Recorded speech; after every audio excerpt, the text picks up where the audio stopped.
And now, here to bring you this special edition of the Cleveland Sports Report NFL Draft 2014, here is your host, Nick Brolis. Well, depending on when you watch this edition of the Cleveland Sports Report NFL Draft 2014, happy draft day? Maybe not. But either way, the NFL Draft comes your way this Thursday, May 8th, 2014, and the NFL is about to bring in a plethora of NFL rookies trying to infuse some young blood into the league. Hopefully, this helps cause these train wreck teams in the top 10 finally start to rebuild in the right direction, maybe add some depth in some areas. But the bottom line is, thank God it's here, right? Because we've been waiting for freaking forever, what it feels like at least. Hi, I'm Nick Brolis, and thank you for joining me on this special Cleveland Sports Report edition of just the NFL Draft. And due to time constraints, I can't break down every team for you, but I will break down the top 10, and I will go over the teams in the AFC North because the Cleveland Browns are in the AFC North, duh. So, without further ado, I'm going to run down the whole list of all 32 teams, where they sit, but like I said, I'm not going to go over where I think who's all going to go for all the teams. So, with that in mind, let's get the show started, shall we? So, of course, at number 1, you have the Houston Texans. Number 2 is the St. Louis Rams, followed by the Jacksonville Jaguars at number 3, and the Cleveland Browns at not only the 4th pick, but the 26th pick as well. So, followed by the Oakland Raiders at number 5, the Atlanta Falcons at number 6, the Tampa Bay Buccaneers at number 7, and the Minnesota Vikings at number 8, followed by the Bills at 9, the Lions at number 10. That covers 1 through 10.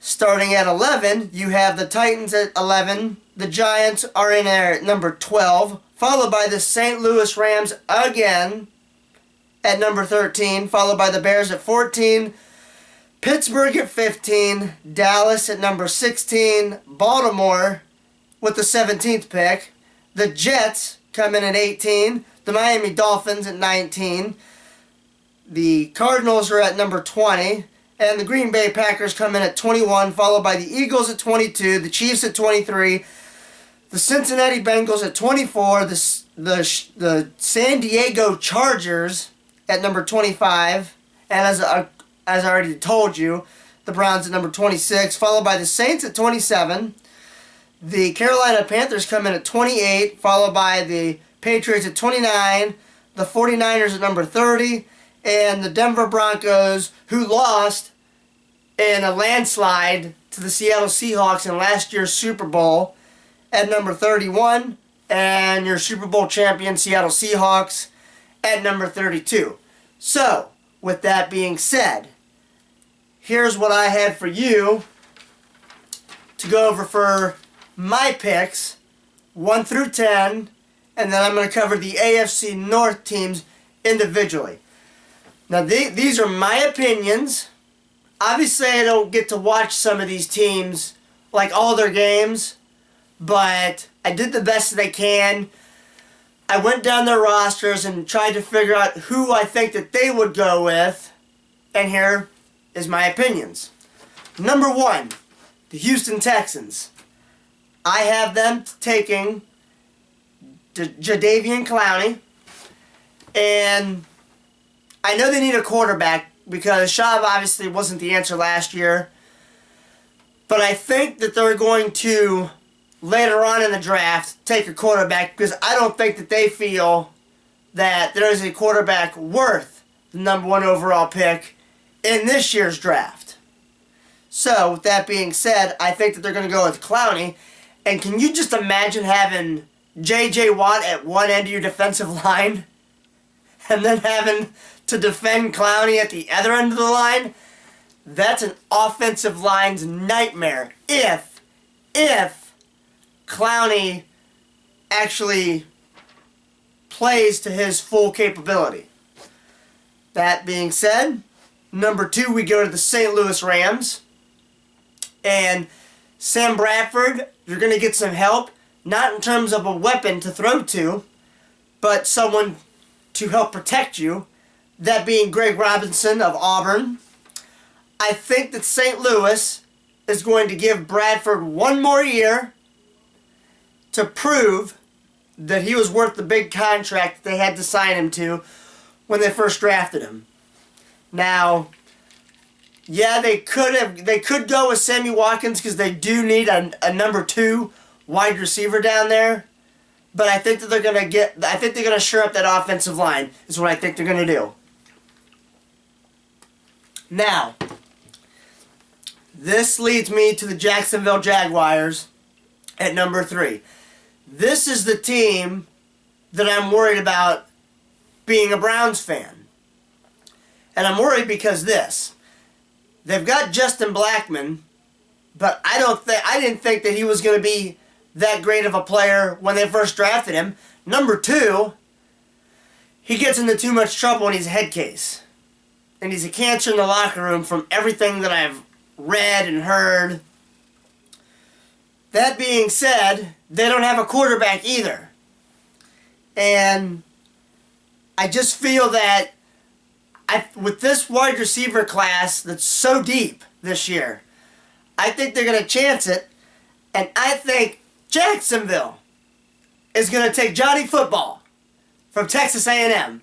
There, you heard it from me, Nick Brolis. I think the Jacksonville Jaguars are going to take Johnny Manziel for 2 reasons. A, I just told you they need a quarterback, because Blaine Gabbert obviously isn't the answer. But number 2, probably the most important reason as of right now, Jacksonville has a terrible attendance issue down there. And who better than to spice up the scene than Johnny Football? While I don't think that Manziel is going to become a good pro, he can sell you a lot of tickets even before he gets on the field. And that goes for any football team that would draft him. He would sell a lot of tickets just because of the way he plays and the confidence that he shows. So, there you have it. I think the Jacksonville Jaguars are going to go with Johnny Football. Which brings me to my Cleveland Browns.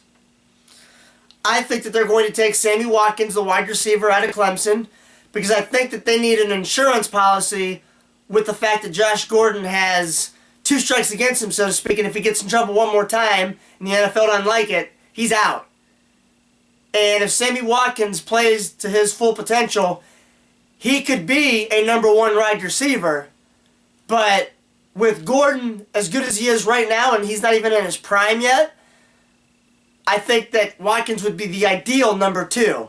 And like I've been saying, that would be a defensive coordinator's nightmare. If you put Gordon and Watkins on the same field with Cameron and Travis Benjamin, and it's just, wow. You're losing sleep if you're a defensive coordinator. You're losing sleep. So, the Browns also have the 26th pick in the NFL draft. I've been hearing a lot of rumors that they're going to trade with a team to get a potentially 3rd pick in the first round. But if they don't, if things stand as they do right now, as I'm recording this for you right now here on this Monday night, I'd love to see them go after the best available cornerback, because we need a cornerback opposite Joe Hayden. Even if he's not shut down, even if he's just almost as good as Hayden, I'll take him. Because we got to stop sticking Buster Screen out on an island and stick him on the slot receivers, because it just seems like he doesn't have the confidence to go one-on-one with that. So I would love to see them get a corner with their 2nd pick in the first round. Now, also, with the Oakland Raiders at number 5, I have them taking Jake Matthews. I think they need to shore up that offensive line. followed by Atlanta. I think they need to shore up their offensive line. I think they're going to go after Taylor Lewan from Michigan.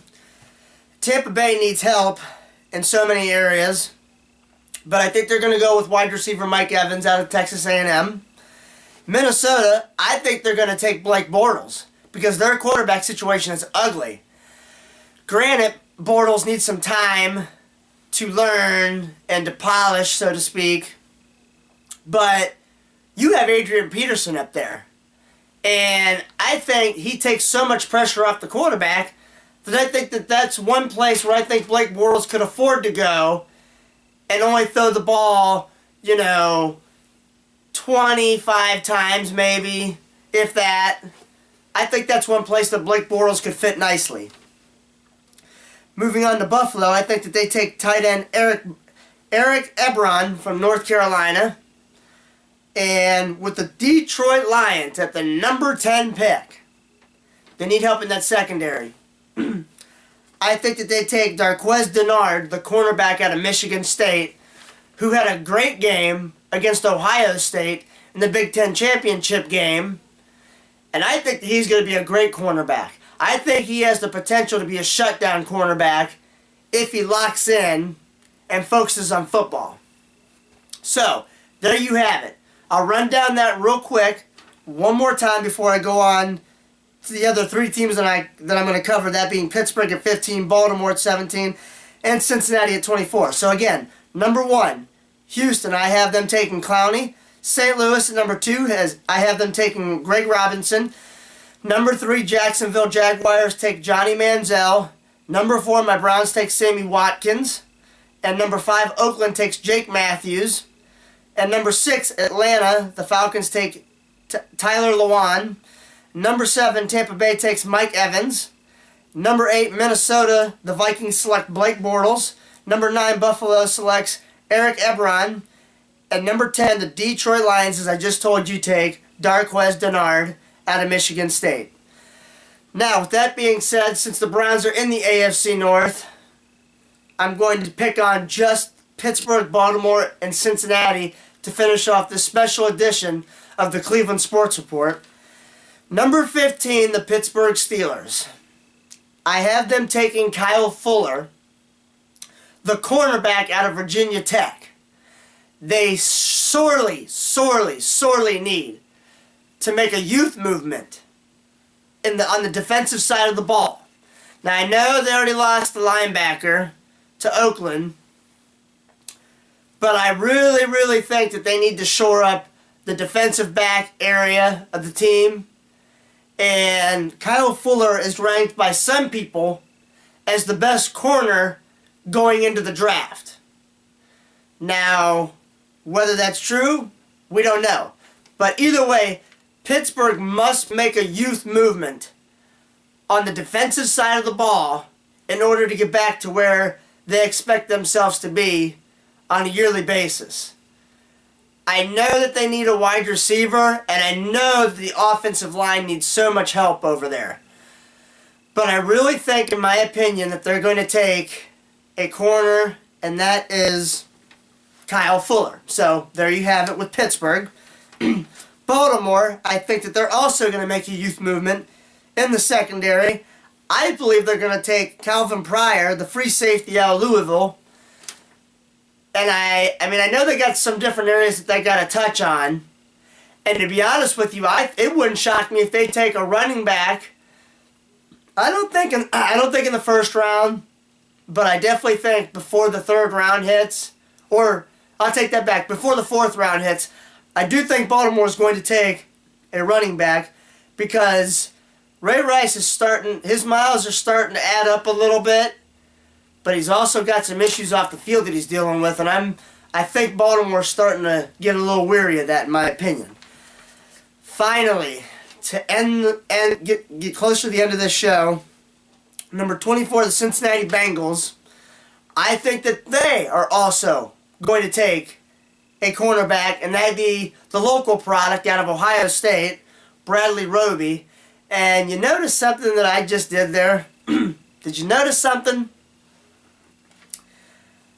I just had Pittsburgh, Baltimore, and Cincinnati take secondary help. Pittsburgh, I had them taking a corner. Baltimore, I had them taking a free safety. And Cincinnati, I got them taking a cornerback. So, with that being said, I think it's going to be interesting to see how this whole entire draft plays out. Because every single pick that I just made for these teams could be completely off. And I know that some people say, well, so-and-so is a sure thing and so-and-so is a sure thing. The draft is no sure thing. There are no sure things in any draft. It's all crapshoot. It's all a hope that they turn out to be as good of a player as you think that they'll be. I think that's what makes the NFL draft so interesting, though, and specifically this year. Because last year was, alright. The year before that was, the Andrew Luck, RG3, Trent Richardson, so on and so forth. But with the wide receiver draft class so deep, the quarterback situation, people don't know what to think with Manziel and Bortles and Teddy Bridgewater and all them guys. And to think that, 4 months ago, Teddy Bridgewater was being talked about as the number one potential pick. So, to me, this draft is the most intriguing draft that I have been able to cover. And I guess if you want to say be a part of in a fan way, in a media way. But I am very anxious to see who goes where, what trades go down, because I'm almost certain that there's going to be a trade that happens somewhere along the way. Wouldn't be shocked if it's the Browns. But this is going to be such an interesting draft, in my opinion. I don't know how any football fan could possibly even think about missing this for anything. So, with that being said, I thank you very much for tuning into this special edition of the Cleveland Sports Report, this draft edition of the Cleveland Sports Report. My name is Nick Brolis. If you can't tell me in person your opinion of my picks, feel free to tweet at me, at mbrolis, and please feel free to email me if you would like, nickbrolis8404@yahoo.com. And by the way, I was going to mention this snazzy sports coat and stuff, that I got on right now. But I would, I'm so interested in this draft. I wanted to get right into it. I hope you liked it. I told a couple people I had a new sports coat that I wanted to debut, that was especially for this draft edition of the Cleveland Sports Report. I hope you like it. I'm sure some of you Pittsburgh fans out there just can't stand it, but I don't care. But anyways, thank you for watching this NFL draft edition of the Cleveland Sports Report. Again, my name is Nick Brolis. Thank you for watching.